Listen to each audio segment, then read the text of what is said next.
स्वागत है आपका आज के एपिसोड में। चलिए शुरुआत करते हैं पिछले अभ्यास प्रश्न से। दिव्यांगजन अधिकार अधिनियम 2016 के संदर्भ में निम्नलिखित कथनों पर विचार कीजिए। 1.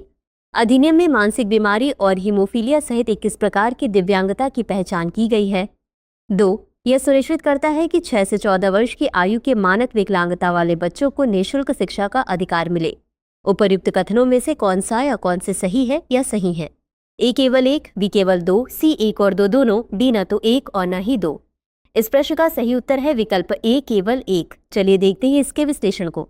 दिव्यांगजन अधिकार अधिनियम 2016 में मानसिक बीमारी और हीमोफीलिया सहित 21 प्रकार की दिव्यांगता शामिल है, अतः कथन 1 सही है।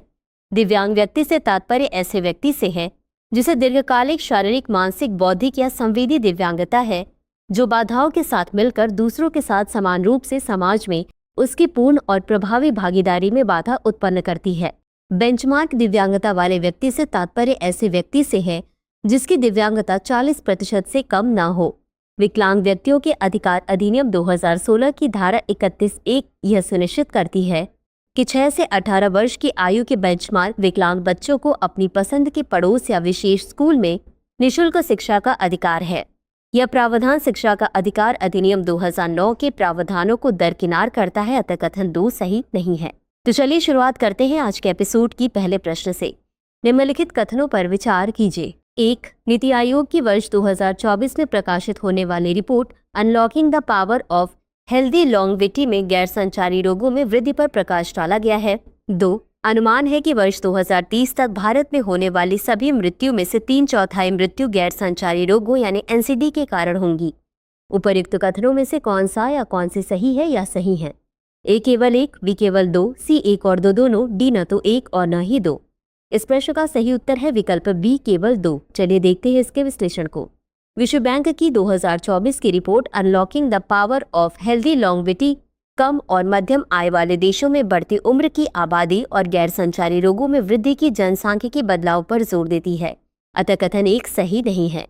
अनुमान है कि वर्ष 2030 तक भारत में होने वाली सभी मृत्यु में से 3/4 मृत्यु एनसीडी के कारण होंगी, जो हृदय संबंधी समस्याओं, कैंसर, श्वसन संबंधी बीमारियों और मधुमेह जैसे बीमारियों की बढ़ती दरों के कारण होंगी, अतः कथन 2 सही है। अगला प्रश्न है भारत मध्य पूर्व यूरोप कॉरिडोर यानी IMEC के संबंध में निम्नलिखित कथनों पर विचार कीजिए। 1. IMEC से यह अपेक्षा की जाती है कि वह अपने पूर्वी और पश्चिमी नोड्स के बीच पारगमन समय को सुएज नहर के माध्यम से परिवहन की तुलना में 40% और लागत को 30% तक कम कर देगी। 2. इजराइल फिलिस्तीनी संघर्ष के बढ़ने से कॉरिडोर की प्रगति पर महत्वपूर्ण प्रभाव पड़ा है। उपर्युक्त कथनों में से कौन सा या कौन से सही है या सही है? ए केवल 1, बी केवल 2, सी 1 और 2 दोनों, डी न तो 1 और न ही 2। इस प्रश्न का सही उत्तर है विकल्प सी 1 और 2 दोनों। चलिए देखते हैं इसके विश्लेषण को।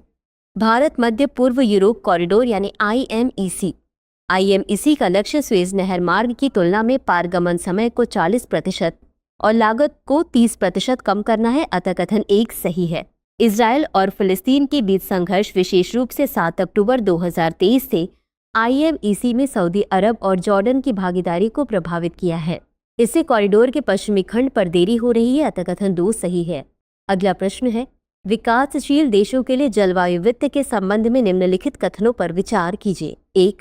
जलवायु परिवर्तन से संबंधित नुकसान और क्षति के लिए कमजोर देशों को मुआवजा देने के लिए COP28 में हानि तथा क्षति कोष यानी L&D फंड की स्थापना की गई थी। 2. विकासशील देशों में वर्ष 2050 तक जलवायु परिवर्तन से संबंधित क्षति की अनुमानित आर्थिक लागत प्रतिवर्ष $1 ट्रिलियन से $1.8 ट्रिलियन के बीच पहुंचने का अनुमान है। उपर्युक्त कथनों में से कौन सा या कौन से सही है या सही है? ए केवल 1, बी केवल 2, सी 1 और 2 दोनों, डी न तो 1 और न ही 2। इस प्रश्न का सही उत्तर है विकल्प सी 1 और 2 दोनों। चलिए देखते हैं इसके विश्लेषण को। विकासशील देशों के लिए जलवायु वित्त जलवायु परिवर्तन के प्रतिकूल प्रभावों से प्रभावित देशों की सहायता के लिए COP28 में हानि और क्षति कोष यानी L&D कोष की स्थापना की गई थी। इसके निर्माण के बाद 23 देशों ने कुल $700 बिलियन देने का संकल्प लिया। हालांकि यह योगदान वास्तविक आवश्यकताओं से कम है, अतः कथन 1 सही है। विकासशील देशों में जलवायु से संबंधित नुकसान और क्षति की अनुमानित आर्थिक लागत में उल्लेखनीय वृद्धि होने का अनुमान है। जो वर्ष 2050 तक 1 ट्रिलियन अमेरिकी डॉलर से 1.8 ट्रिलियन अमेरिकी डॉलर के बीच पहुंच जाएगी, अतः कथन 2 सही है। अगला प्रश्न है, भारत म्यांमार थाईलैंड त्रिपक्षीय राजमार्ग यानी IMTTH के संबंध में निम्नलिखित कथनों पर विचार कीजिए। 1. IMTTH परियोजना के पूरा हो जाने पर मलक्का जलडमरूमध्य के माध्यम से समुद्री मार्ग को दरकिनार करते हुए भारत और थाईलैंड के बीच सीधा स्थलीय संपर्क स्थापित हो जाएगा। 2. IMTTH परियोजना भारत के एक्ट ईस्ट नीति के अनुरूप है, जो थाईलैंड और म्यांमार सहित आसियान देशों के साथ भारत की कनेक्टिविटी और व्यापार को बढ़ाएगी। उपर्युक्त कथनों में से कौन सा या कौन से सही है या सही है? A केवल 1, B केवल 2, C 1 और 2 दोनों, D न तो 1 और न ही 2। इस प्रश्न का सही उत्तर है विकल्प C 1 और 2 दोनों। चलिए देखते हैं इसके विश्लेषण को। भारत म्यांमार थाईलैंड त्रिपक्षीय राजमार्ग यानी IMTTH परियोजना के पूरा हो जाने पर मलक्का जलडमरूमध्य के माध्यम से समुद्री मार्ग को दरकिनार करते हुए भारत और थाईलैंड के बीच सीधा स्थलीय संपर्क स्थापित हो जाएगा, अतः कथन 1 सही है। IMTTH आसियान देशों के साथ संपर्क में सुधार, आर्थिक एकीकरण को सुविधाजनक बनाने और विशेष रूप से थाईलैंड तथा म्यांमार के साथ व्यापार को बढ़ाकर भारत की एक्ट ईस्ट नीति का समर्थन करता है, अतः कथन 2 सही है।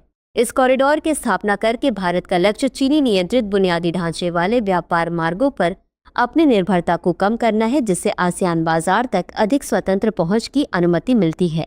अगला प्रश्न है, मुद्रास्फीति के प्रकार और कारणों के संबंध में निम्नलिखित कथनों पर विचार कीजिए। 1. लागत प्रेरित मुद्रास्फीति तब होती है जब वस्तुओं और सेवाओं की उपभोक्ता मांग उनकी आपूर्ति से अधिक हो जाती है, जो अक्सर तेजी से बढ़ती अर्थव्यवस्था में उच्च उपभोक्ता खर्च के कारण होती है। 2.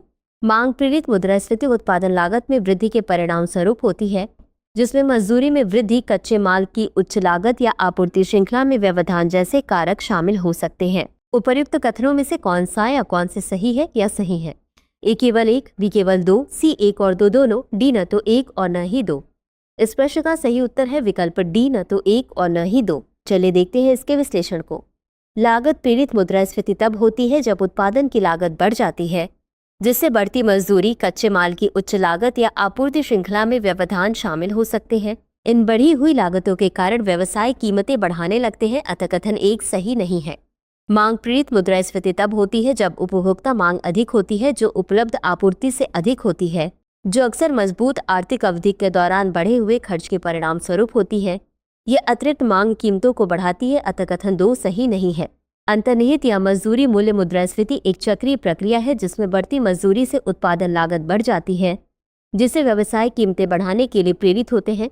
यह मूल्य वृद्धि तब श्रमिकों को उच्च मजदूरी की मांग करने के लिए प्रेरित करती है, जिससे बढ़ती लागत और कीमतों का एक सतत चक्र बनता है। अगला प्रश्न है, भारत में दिवाला और दिवालियापन संहिता यानी IBC के संदर्भ में निम्नलिखित कथनों पर विचार कीजिए। कथन 1, IBC में परंपरागत रूप से ऋणदाताओं को भारी नुकसान उठाना पड़ता है तथा शुरुआती मामलों में ऋणदाताओं को भारी नुकसान उठाना पड़ता है। कथन 2, IBC के अंतर्गत हाल के मामले ऋणदाताओं के लिए अधिक अनुकूल वसूली की ओर बदलाव को दर्शाते हैं, जिनमें ऐसे मामले भी शामिल हैं जहां वसूली स्वीकृत दावों से अधिक हो गई है। उपर्युक्त कथनों के संबंध में निम्नलिखित में से कौन सा सही है? A, कथन 1 और कथन 2 दोनों सही है और कथन 2 कथन 1 का सही स्पष्टीकरण है। B, कथन 1 और कथन 2 दोनों सही है और कथन 2 कथन 1 का सही स्पष्टीकरण नहीं है। C, कथन 1 सही है लेकिन कथन 2 गलत है। D, कथन 1 गलत है लेकिन कथन 2 सही है। इस प्रश्न का सही उत्तर है विकल्प B। चलिए देखते हैं इसके विश्लेषण को। भारत में दिवाला और दिवालियापन संहिता यानी IBC के शुरुआती वर्षों में लेनदारों को अक्सर भारी नुकसान का सामना करना पड़ता था। कई मामलों में भारी कटौती की जाती थी, जो गैर निष्पादित परिसंपत्तियों के उच्च स्तर और संकटपूर्ण स्थितियों को दर्शाती थी, जिन्हें शासन को शुरू में संबोधित करना था, अतः कथन 1 सही है। हाल ही में IBC के तहत दर्ज मामलों में लेनदारों के लिए बेहतर वसूली की प्रवृत्ति देखी गई है। कुछ मामलों में तो संविदात्मक प्रावधानों या प्रतिस्पर्धी बोली के कारण लेनदारों ने स्वीकार किए गए दावों से भी अधिक वसूली की है, जो अधिक लेनदार अनुकूल ढांचे की ओर बदलाव का संकेत है, अतः कथन 2 सही है। अतः विकल्प B सही है, क्योंकि कथन 1 और कथन 2 दोनों सही है, अतः कथन 2 कथन 1 का सही स्पष्टीकरण नहीं है। अगला प्रश्न है, सतत और लचीले ऊर्जा परिवर्तन के प्रति भारत के दृष्टिकोण के संबंध में निम्नलिखित कथनों पर विचार कीजिए। 1, भारत का लक्ष्य केंद्रीकृत ऊर्जा प्रणालियों से विकेंद्रीकृत प्रणालियों की ओर स्थानांतरित होना है, जिसमें वितरित नवीकरणीय ऊर्जा स्रोतों पर ध्यान केंद्रित किया जाएगा। 2, भारत के लिए चक्रीय अर्थव्यवस्था पर जोर देना महत्वपूर्ण है क्योंकि इससे अपशिष्ट से मूल्यवान सामग्री बचाकर खनिज सुरक्षा को बढ़ाया जा सकता है। उपर्युक्त कथनों में से कौन सा या कौन से सही है या सही है? ए केवल 1, बी केवल 2, सी 1 और 2 दोनों, डी न तो 1 और न ही 2। इस प्रश्न का सही उत्तर है विकल्प सी 1 और 2 दोनों। चलिए